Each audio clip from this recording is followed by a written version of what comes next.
Boru Aboyo, seja bem-vindo, seja bem-vinda a mais um vídeo daqui do canal. E hoje eu gostaria de conversar com vocês sobre a Dimu Orixá, sobre comida, a comida que a gente entrega para Orixá. Aqui no Brasil ficou muito comum as pessoas colocarem apenas um tipo de comida para um determinado orixá. Por exemplo, a Exu vão fazer nhaminhã, né, que aqui se chama de padê, né, aquela farinha misturada com outros elementos. Para o Iá vão botar acarajé. Para algum vão botar inhame. Para Obaluayê vão colocar pipoca, né? Que aqui se falam deburu, né? Mas na verdade se chama guguru. Para Obatalá, para Oxalá vão colocar canjica, ebô. Eu não quero dizer que está errado, né? Porque eu acho que quando a coisa funciona, orixá é uma energia inteligente. Orixá, ele se adaptou a algumas questões do culto, então funciona. Então, ok, podem continuar fazendo dessa forma. Só que as pessoas elas pensam errado porque elas não conseguem dar outras coisas para outro orixá, para o mesmo orixá, né? Então, por exemplo, não conseguem dar cará para Exu, não conseguem dar banana para Exu.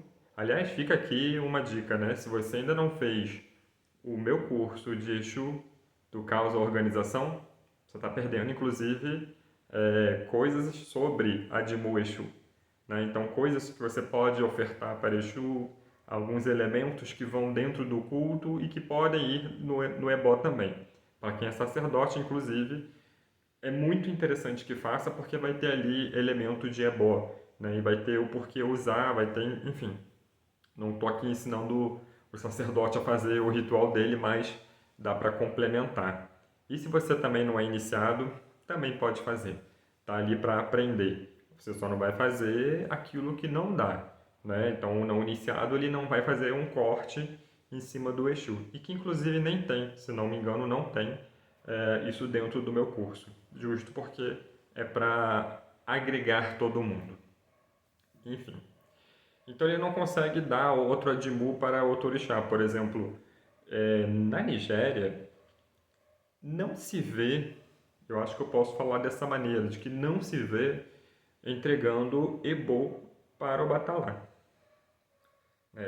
Lá costumam entregar outras coisas, como por exemplo, Ishu, o Inhame, como Ekuru. Né? Então dá para entregar outras comidas para as divindades. E aí é muito interessante porque vira e mexe as pessoas me perguntam, Babá, o que eu devo entregar para a divindade tal? E eu sempre falo, pergunta. Pergunta para a divindade o que ela quer.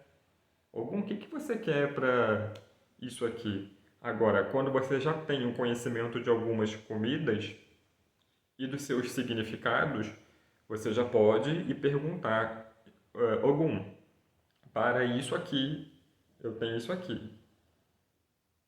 Você gostaria de receber isso para me ajudar a fazer aquilo? Para me ajudar a trazer esse axé? Porque o Ogum não é obrigado também a te ajudar em nada, tá? Então a gente, quando entrega a Dimu para o orixá, a gente está fazendo uma espécie de contrato em que a gente entrega a energia, o axé daquele Adimu, daquela comida, para o orixá pega aquele axé e traz para a nossa vida também. Então não dá para olhar, por exemplo, uma farinha e achar que somente é farinha. Não dá para olhar um inhame e achar que é somente um inhame. Você comunica para o orixá quando você entrega aquilo ali, você está comunicando para o orixá que tipo de axé você quer ter na sua vida. E aí é onde as pessoas não pararam para raciocinar, não só para aprender, mas também para raciocinar. De que maneira aquele inhame vai ser cozido, por exemplo?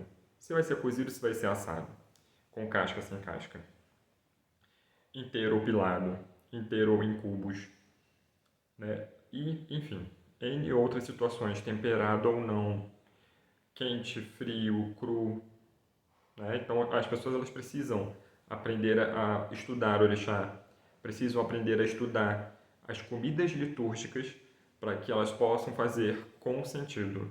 Se não fica aquela coisa de Eu só sei dar canjica para Oxalá.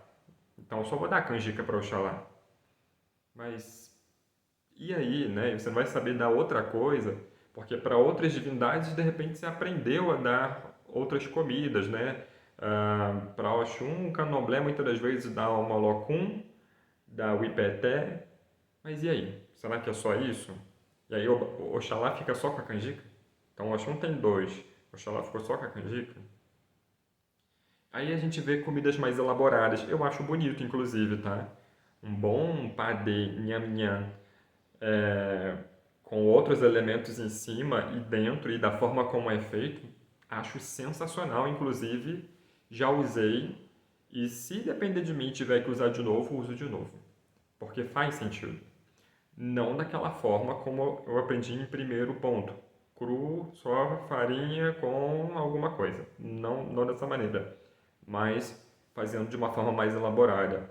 Orixá, ele come com os nossos olhos, ele come com o nosso olfato, ele come com o nosso paladar. Então não adianta ser somente a mesma coisa sempre e muito menos algo que não estimule esses instintos.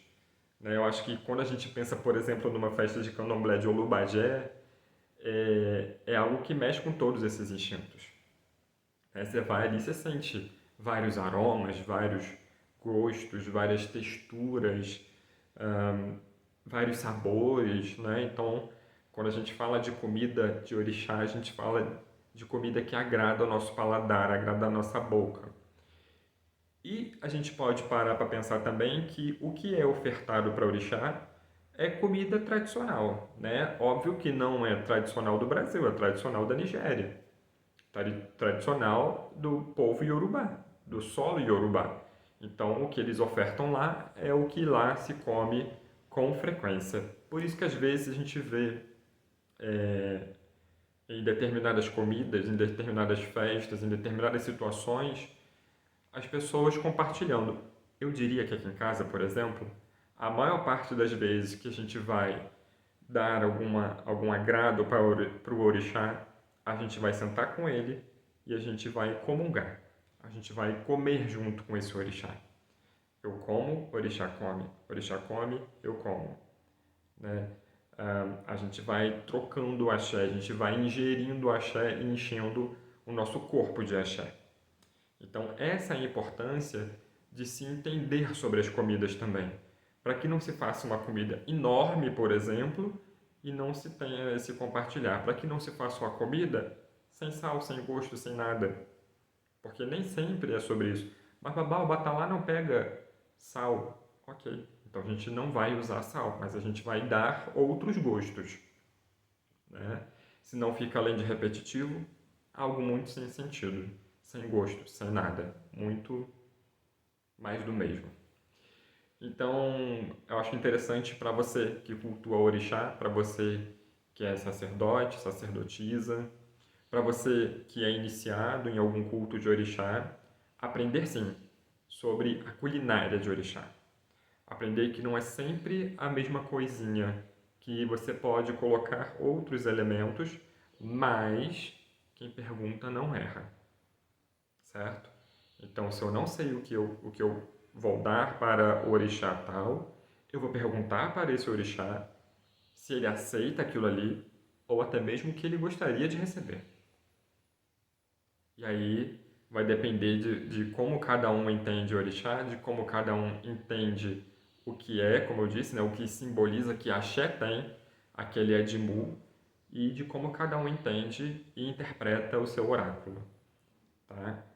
Não dá para a gente ficar sempre na mesmice, porque vai chegar uma hora que Exu vai ficar cansado de receber nham-nham, de receber padê, algum vai ficar cansado de receber sempre o mesmo inhame, o Baloaí vai ficar cansado de sempre receber a mesma pipoca, né? Inclusive, pipoca para o Baloaí pode levar uma pitadinha de sal, não é algo ruim, tá? Então não precisa temer isso.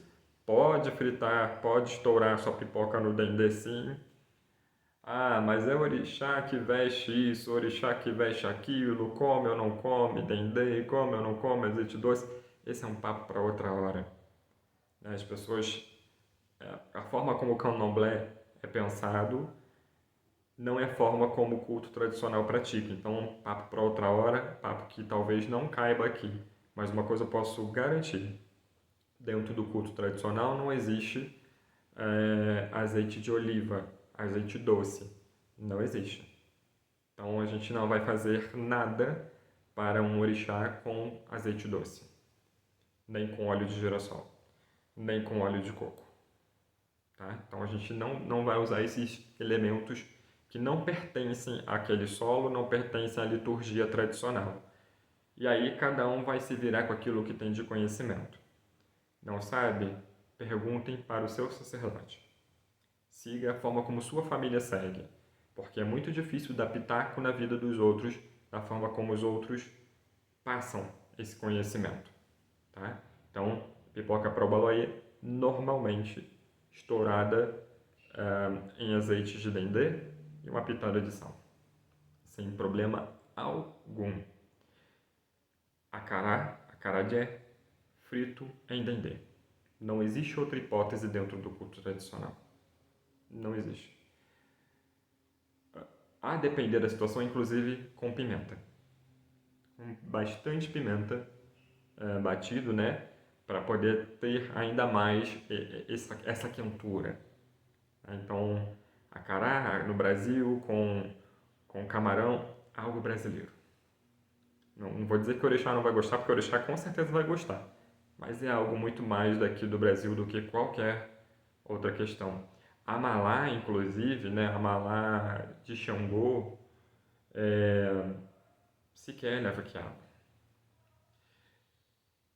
A gente dá, né, no Brasil, o candomblé dá o amalá com quiabo, Xangô aceita.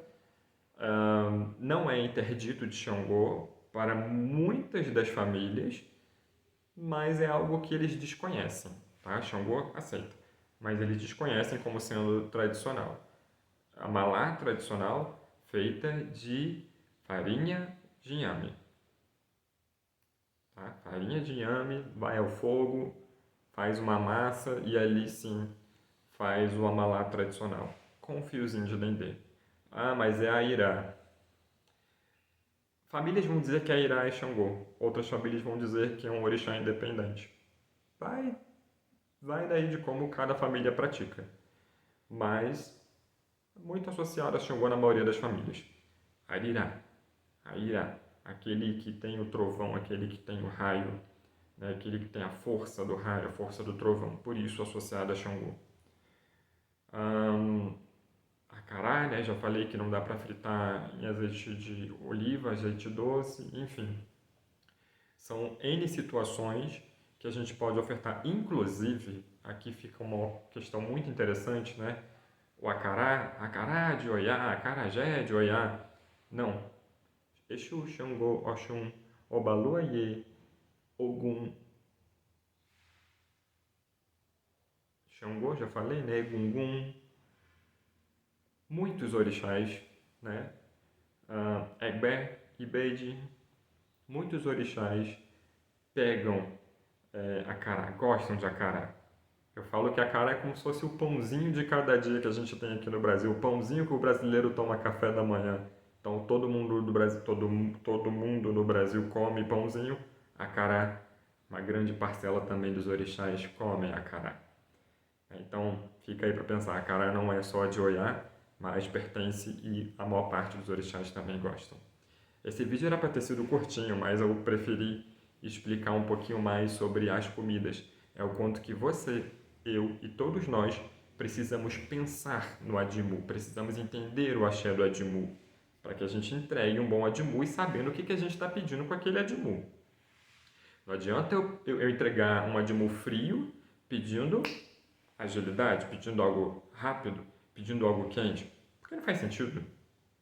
Não faz sentido algum. Né? Então a gente precisa entender o que a gente está entregando aí para as nossas divindades. Não adianta ficar só no café com açúcar de sempre para não aprender. Então te convido a fazer o curso, né, Exu do Caos à Organização, porque lá eu falo um pouquinho dos elementos, lá eu falo um pouquinho de Adimu Exu, né, e que quem for inteligente pegar ali o Admu, pegar as comidas, os elementos, e for perguntar para outros orixás, tenho certeza que não vai cometer nenhum erro, porque quem pergunta não erra. Então é o orixá que está pedindo aquilo ali, é o orixá que está querendo aquilo ali. Um bom oráculo, um bom conhecimento, não faz com que você erre. Faz com que você amplie as possibilidades. E chega de oferecer sempre a mesma coisa para os orixás, não é mesmo? Então, estudem sim, aprendam sim, procurem cada vez aprender mais e mais. Quem ficou com os ouvidos atentos, escutou aquilo que era necessário. Quem não ficou, que possa repetir também aqui esse vídeo e outros vídeos, né? Para poder agregar cada vez mais o conhecimento que você já tem. Aboru, aboye, aboxixé. Eu te vejo no nosso próximo vídeo. Odabó.